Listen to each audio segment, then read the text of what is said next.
অন্যদিকে এবার পুরুলিয়ার বান্দোয়ানে নজর রাখবো, কারণ বাঘ আতঙ্ক। বান্দোয়ানে বাঘের থাবার ছাপ, রাইকা পাহাড়ে বাঘ আতঙ্ক। সেখানকার মানুষজনরা দিশেহারা দুদিন ধরে, কারণ এই বাঘের আতঙ্কে। এদিকে রেডিও কলার নেই, তাতে সমস্যায় পড়েছে বন দপ্তর। এখনকার আপডেট একটু ইন্দ্রজিৎ জানাতে পারবে। ইন্দ্রজিৎ, বান্দোয়ানের মানুষজন বিগত দুদিন ধরেই একেবারে তথস্থ হয়ে রয়েছে এই বাঘ আতঙ্কে, কারণ বাঘের থাবার ছাপ দেখা গেছে।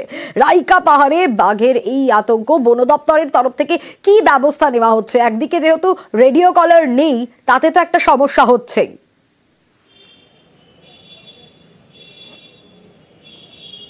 দেখো সোনিয়া, প্রথমেই বলে রাখি, একেবারেই ঠিক ফেলে যাওয়া বাঘিনী জিনাতের পথেই হাঁটছে এই বাঘের আতঙ্ক।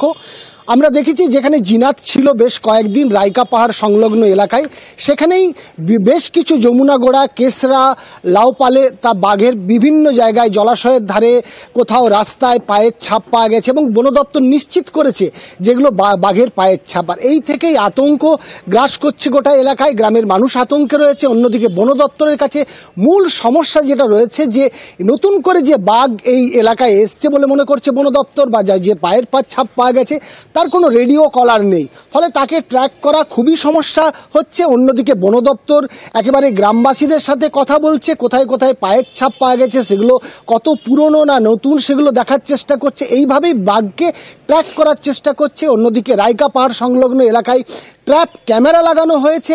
আর এই লাস্ট মুহূর্তে আমরা যেটা জানতে পেরেছি, একেবারে বড় থানা এলাকার সেই সব এলাকাতে, নেকড়া, কালাবেড়া এলাকাতে বাঘের পায়ের ছাপ পাওয়া গেছে বলে জানাচ্ছে গ্রামবাসীরা। বন দপ্তর নিশ্চিত করবে, তার কারণ ওই ছাপগুলো বাঘের কিনা সেগুলো পরীক্ষা করে।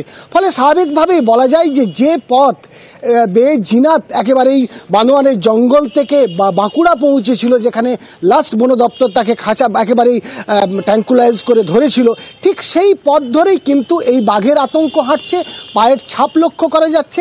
ফলে স্বাভাবিকভাবেই বাঘ এই সব এলাকাতে রয়েছে, এলাকার মানুষ আতঙ্কে রয়েছে। আজকে একটা উৎসব, মকর উৎসব জেলার অন্যতম, এবং ওই উৎসবের দিনেও অনেক মানুষ কার্যত গৃহবন্দী। তারপরেও আতঙ্কিত সেখানকার মানুষজন বেশ।